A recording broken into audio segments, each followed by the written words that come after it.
আসসালামু আলাইকুম রহমতুল্লাহ। এই বছর 2025 সালের রমজান ছিল একেবারেই ব্যতিক্রমী। গত 15-16 বছরের মধ্যে এমন রমজান আর কখনো আসেনি। সেহরির সময় বিদ্যুৎ ছিল, ইফতারের সময় বিদ্যুৎ ছিল, এমনকি তারাবির সময়ও বিদ্যুৎ ছিল। আর আবহাওয়া, আল্লাহর কুদরতে আবহাওয়া ছিল একেবারেই অসাধারণ। আমরা সবাই জানি প্রতি বছর রমজান এলেই নিত্য প্রয়োজনীয় পণ্যের দাম আকাশচুম্বী হয়ে যায়, কিন্তু এই বছর অবিশ্বাস্য হলেও সত্যি দাম ছিল হাতের নাগালে। সাধারণ মানুষ স্বস্তির সাথে কেনাকাটা করতে পেরেছে, যা সত্যিই প্রশংসনীয়। এই অসাধারণ পরিবর্তনের পেছনে সবচেয়ে বড় ভূমিকা রেখেছেন ডক্টর মোহাম্মদ ইউনূস। তার মহান ব্যক্তিত্ব, তার দূরদর্শী সিদ্ধান্ত সব মিলিয়ে আমাদের অর্থনীতি ও নিত্য প্রয়োজনীয় পণ্যের বাজারকে স্থিতিশীল রাখতে দারুণ ভূমিকা রেখেছেন। আমরা চাই তিনি আগামী 5 বছর আমাদের উপদেষ্টা হিসাবে থাকুন, যাতে দেশ আরো ভালোভাবে এগিয়ে যেতে পারে। আরেকজন মানুষকে বিশেষভাবে ধন্যবাদ জানানো উচিত। তিনি হলেন ভোক্তা অধিদপ্তরের অফিসার আব্দুল জব্বার মন্ডল। আমরা তাকে সোশ্যাল মিডিয়ায় দেখতে পেয়েছি,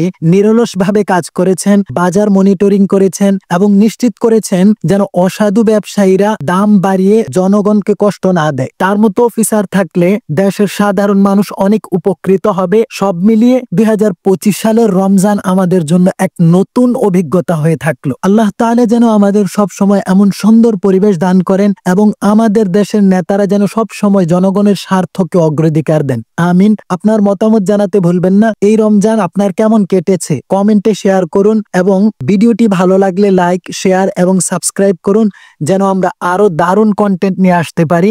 ধন্যবাদ।